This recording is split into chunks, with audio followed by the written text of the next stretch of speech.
सम्राट अशोक और बुद्ध। सम्राट अशोक संपूर्ण भारत को अपने राज्य में मिलाना चाहते थे, पर कलिंग के युद्ध में हुए रक्तपात को देखकर उन्हें अत्यधिक दुख पहुंचा।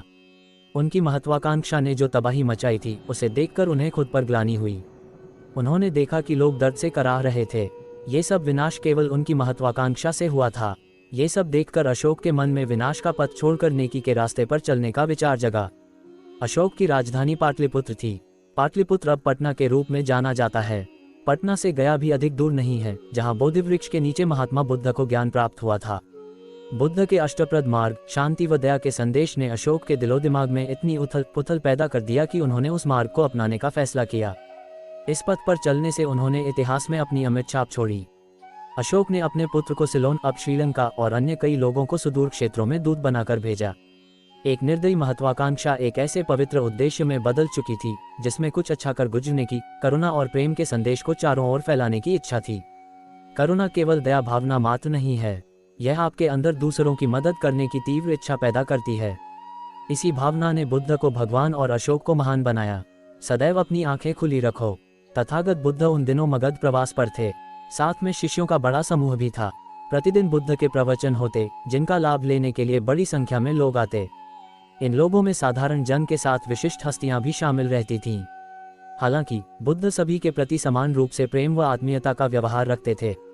इन लोगों में नगर सेठ का पुत्र भी था, जो बड़े ध्यान से बुद्ध के प्रवचन सुनता था। वह नित्य ही बुद्ध के शिष्यों के समक्ष बुद्ध की तारीफों के पुल बांधता और धन्य धन्य भाव से घर जाता। एक दिन प्रवचन समाप्त होने के बाद उसने किसी शिष्य से कहकर बुद्ध से मिलने की हार्दिक इच्छा प्रकट की। जब उसे बुद्ध के सामने ले जाया गया तो उसने उन्हें साष्टांग प्रणाम कर कहा, भगवान, आप जैसा तपस्वी और ज्ञानी व्यक्ति पहले न कभी हुआ था और न भविष्य में होगा।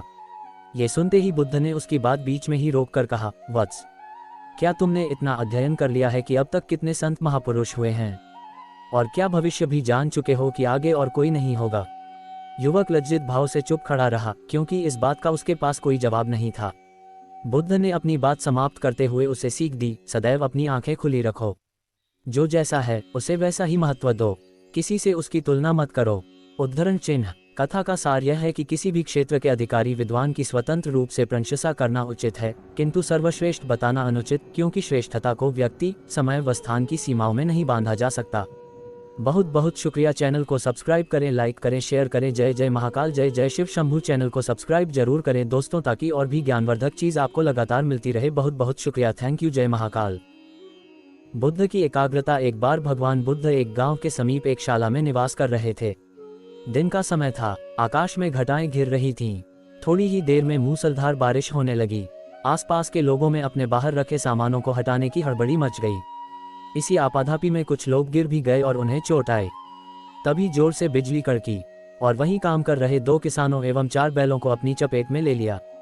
इन सभी की तत्काल मृत्यु हो गई। इस हादसे के कारण वहां भारी भीड़ एकत्रित हो गई। उस समय भगवान बुद्ध वहीं शाला के बरामदे में टहल रहे थे। लोगों ने उन्हें घटना के विषय में बताया तो उन्होंने अनभिज्ञता जाहिर की। ग्रामीणों से उनका वार्तालाप कुछ ऐसे चला, भंते, आप उस समय कहाँ थे? बुद्ध बोले, आयुष्मान, यही था। आपने बादलों को घुमड़ते और बिजली को चमकते देखा? नहीं देखा। भंते, आपने बिजली का किसानों पर गिरना नहीं देखा? नहीं देखा। भंते, आप सो गए थे? नहीं, मैं जाग रहा था।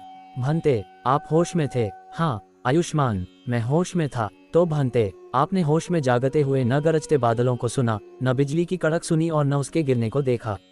हाँ। आयुष्मान। गौतम बुद्ध की ऐसी एकाग्रता देख उपस्थित लोग उनके प्रति श्रद्धान्वित हो गए। सार यह है कि लक्ष्य के प्रति एकाग्रता उसकी शीघ्र उपलब्धि का अच्छा साधन है। आज की युवा पीढ़ी एकाग्रता के जरिए अपने बड़े सपनों को जल्दी पूरा कर सकती है। बुद्ध ने सेठ को ज्ञान दिया। गौतम बुद्ध संन्यास ग्रहण कर चुके थे और उन्होंने अपना जीवन दूसरों की सेवा तथा जनकल्याण को समर्पित कर दिया था। गौतम बुद्ध अनेक स्थानों की यात्रा करते और अपने अनमोल उपदेशों से लोगों का नैतिक जीवन सुधारने का प्रयास करते। बुद्ध अनेक कथाओं और उदाहरणों के माध्यम से अपनी बात जनता के समक्ष रखते, जो सीधे उसके हृदय में उतर जाती। स्वयं अपना जीवन भी गौतम बुद्ध ने इतना आदर्श बना लिया था कि सादगी और समानता का वे प्रत्यक्ष उदाहरण बन गए थे। एक बार एक धनी सेठ ने उनसे भिक्षाटन हेतु अपने घर आने का आग्रह किया। बुद्ध ने सहर्ष इस प्रस्ताव को मान लिया। सेठ ने मेवों की खीर बनवाई थी। गौतम बुद्ध उसके घर पहुंचे और गोबर से भरा कमंडल आगे बढ़ाते हुए खीर उसमें डालने के लिए कहा। अस्वच्छ कमंडल देख सेठ ने उसे पहले धोया और फिर उसमें खीर भरकर बुद्ध के हाथ में दे दिया। ये देख बुद्ध ने सेठ से कहा, हमारे आशीर्वाद को भी यदि आप खीर जितना ही मूल्यवान समझते हो तो उसे रखने के लिए मन रूपी पात्र को भी शुद्ध व पवित्र करो। गोबर जैसी मलिनता अपने अंतस के भीतर भरे रखने पर यह दान धर्म आपके किसी काम न आ सकेगा। ये सुनकर सेठ की आंखें खुल गई और उसने अपने पात्र अर्थात अंतर्मन में भरे दुर्गुणों से मुक्ति पाने का निश्चय किया। सार यह है कि धार्मिक कर्मकांड, तीर्थ स्थलों की यात्रा, व्रत उपवास और दानादि तभी सार्थक व पुण्यदायी होते हैं जबकि मन विकार रहित और भावना शुद्ध हो।